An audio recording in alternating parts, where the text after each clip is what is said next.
दोस्तों, सोशियोलॉजी के टॉपर्स के मुंह से तो आपने बहुत बार सुना होगा कि उन्होंने स्लीपी के रिसोर्सेज यूज किए। तो लेकिन ऐसे भी कुछ टॉपर्स हैं जो सोशो ऑप्शनल से नहीं है।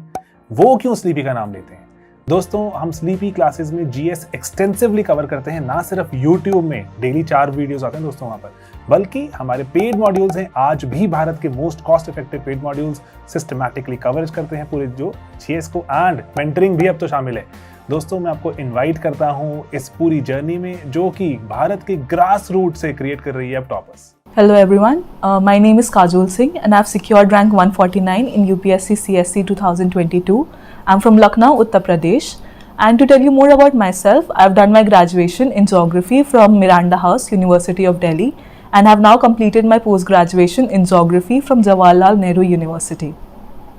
Now with this video specifically, the aim is to help you guide through the preparation of geography for GS1 paper,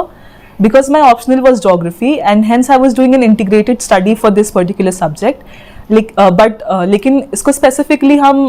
layout में दिखा सकते हैं कि जिसका भी नॉन जोग्राफी ऑप्शनल हो वो कैसे इसके लिए प्रिपेयर करेंगे। सो सबसे पहला पॉइंट ये है कि आप सिलेबस को गो थ्रू करें एंड देन आइडेंटिफाई कि क्या क्या आपको स्पेसिफिकली फोकस करना है, बिकॉज ऐसे अगर आप पढ़ने लगेंगे तो इट्स वेरी वाइड। तो स्पेसिफिकली आप फोकस करें सिलेबस पे। सो दैट इज, पहले तो आपका डिस्ट्रीब्यूशन ऑफ नेचुरल रिसोर्सेज आ जाता है, देन जियोफिजिकल फिनोमिनाज हैं, and then changes in the geophysical areas आ रहे हैं, जैसे आइस कैप्स हो जाता है। नाउ स्पेसिफिकली फॉर दीज जो बेसिक बुक्स होती हैं वो आपकी एनसीईआरटी रहेंगी क्लास 11-12 की, both for India and for world itself. Physical geography से you can cover most of geomorphology वाला पार्ट, तो उसमें आपके लैंडफॉर्म्स आ जाएंगे, how the earth form, different historical phases आ जाएंगे उसके, एंड देन आपका climate change, climatology, biogeography, disaster management भी कुछ हद तक वहाँ पे कवर हो जाता है। Then when you move on to the other aspect, human geography, since ये GS1 का पार्ट है सो इसमें सोसाइटी भी इन्वॉल्व है, तो पॉपुलेशन जैसे एस्पेक्ट्स होते हैं ये भी इसके साथ मर्ज करके पूछा जा सकता है। इनफैक्ट क्वेश्चंस का जो नेचर है अब इट्स मोर मल्टी डायमेंशनल, तो डायरेक्ट क्वेश्चंस नहीं आ रहे हैं, वो इकोनॉमिक ज्योग्राफी, सोशल ज्योग्राफी से कनेक्ट कर आते हैं। सो इट इज़ इम्पॉर्टेंट कि आप बेसिक्स पढ़ें, आपके बेसिक कॉन्सेप्ट्स क्लियर हों और फिर आप उसको इंटर रिलेट कर सकें बाकी चीज़ों से, because when you are answering the question तो ये पता होना चाहिए कि आप GS1 का आंसर दे रहे हैं। So it has to cover aspects of society also जब आप ज्योग्राफी का आंसर दे रहे हैं। Other than that, Indian geography के लिए स्पेसिफिकली जो बुक्स हैं हमारी physical geography of India and economic geography वाली हैं for class 11-12 NCERT, they should suffice. इसके अलावा specifically for distribution of natural resources and industries, जो मैंने करा था सिंस मेरा ज्योग्राफी ऑप्शनल था, तो मैंने ओल्ड एनसीईआरटीज पढ़ी थी क्लास 6 to 10 की, तो उसमें continent wise there was a distribution of minerals and resources given. In case अगर आपके पास उतना टाइम नहीं है तो आप एटलिस का यूज़ कर सकते हैं। एटलिस में टुवर्ड्स दी एंड मैप्स दिए होते हैं रिसोर्स वाइज, अगर आप मैप्स को याद कर सकें so it's better that way, and then वो आपका कंसाइज नोट्स के फॉर्म में भी आ जाता है, बिकॉज अगर आपको मैप में दिख जाता है तो आपको स्पेशल डिस्ट्रीब्यूशन दिख जाता है, then you can elaborate on this depending जो भी क्वेश्चंस आपसे पूछे गए हैं। Then apart from that, sources के अलावा the next step is when you start your answer writing. So geography के आंसर राइटिंग में you have to be very sure कि डायग्राम्स और मैप्स इंक्लूड करें, बिकॉज ज्योग्राफी का entire focus area is space, speciality को depict करना बहुत important है, otherwise geography is very multi dimensional. Geography का defining aspect is speciality. So you should be able to make India का rough map and world map रफली, उसको बहुत अच्छा एग्जैक्टली नहीं दिखना चाहिए, बस इतना होना चाहिए कि आपसे जो क्वेश्चन में पूछा गया है आप उन लोकेशंस को वहाँ पे ढंग से दर्शा सकते हैं, इतना स्पेसिफिकली हो जाना चाहिए। And then when you write the answers, तो फिर उसमें you have to bring a bit of geographical perspective, क्योंकि ज्योग्राफी स्पेशलिटी को डिफाइन करती है, सो वो सेटलमेंट को डिफाइन करेगी, वो पॉपुलेशन कैसे रिसोर्सेज को यूटिलाइज कर सकती है। In fact resources are not resources until they are learned how to be utilised, तो वहाँ पे होने से उससे फर्क नहीं पड़ता, उसको यूज़ करने के लिए टेक्नोलॉजी भी होनी चाहिए। सो इसमें भी बहुत ह्यूमन एस्पेक्ट आता है, so you have to be able to correlate these things. Then population का क्वेश्चन आ जाता है तो वो पॉपुलेशन ज्योग्राफी में आ जाता है। Then there is social geography, economic geography. इसका टैकल करने का एक बहुत अच्छा तरीका आई वुड से कि आप प्रीवियस ईयर क्वेश्चन पेपर्स को अटेम्प्ट करें एंड देन सी कि उसमें स्पेसिफिकली कैसे क्वेश्चंस पूछे जा रहे हैं, बिकॉज प्रीवियस क्वेश्चन पेपर आपको आइडिया दे देते हैं, and then when you start structuring your answers तो आपको ये भी पता चलेगा कि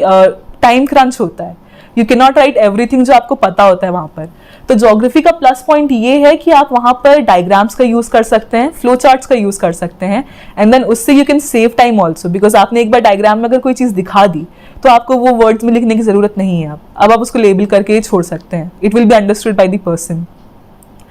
Then another very important source I would say is Goching Leon, because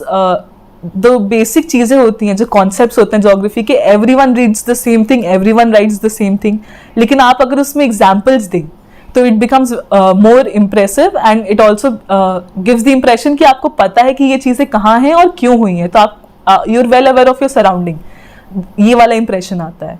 So आप उसमें से examples लिख सकते हैं, and then specifically for world geography also उसमें the second part of Goching Leon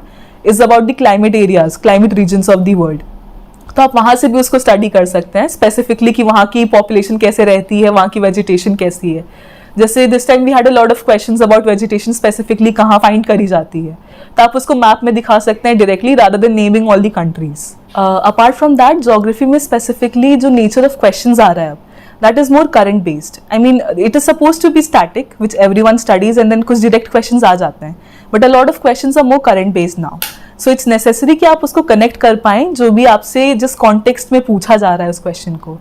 and even if अगर नहीं पूछा जा रहा है, I think it is better कि आप example दे दे current affairs से, so that it gives a better understanding का impression. And then that ways अगर specifically कुछ concepts आपको नहीं समझ में आ रहे हैं from reading from the books, there are a lot of online sources available. YouTube videos से आप specifically understand कर सकते हैं उन चीज़ों को, and then everything is available now, बहुत easily accessibility काफ़ी बढ़ गई है, so it's nice that if you use it that ways. Then specifically when you're writing the conclusion for geography answers, geographical perspective आपने starting में पूरा डाल दिया है, but then you also have to remember that you're writing this paper as an administrative officer or as someone who will be working for the public, so there should be a way forward there,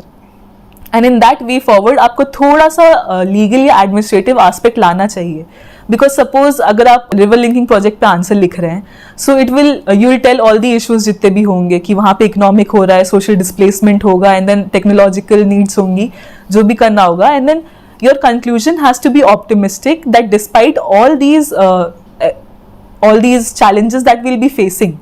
उसके बावजूद भी हम उसको कर सकते हैं, because India as a growing and developing country is able to do all these, and then with our skills that we have and then the human capital that we have, we can address all these challenges. So the conclusion has to be positive, and then आप conclusion से पहले way forward भी लिख सकते हैं, because general answers का जो pattern होता है, introduction, body, way forward and conclusion, if your answer allows तो आप वैसे लिख सकते हैं, अदरवाइज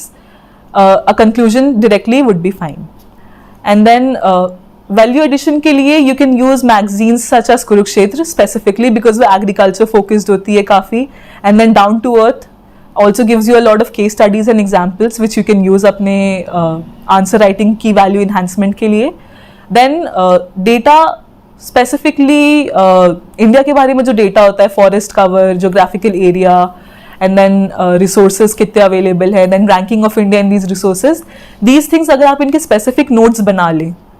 अलग से बुलेट पॉइंट्स के तौर पे, जो आप जल्दी से रिवाइज कर सकें, and then use these things in your answer so that it looks more nuanced, and then it does not look कि बहुत जनरली किसी ने लिख दिया वो answer. So in all if I have to sum up, introduction आप अपने definition जो भी फिनोमिना या एस्पेक्ट पूछा जा रहा है उसको करें, then in the body you should have maps and diagrams for geography, and then data also to substantiate your examples, and then conclusion which should be always optimistic or forward looking. That should be the general premise for writing a geography answer, and that should work for most of the people.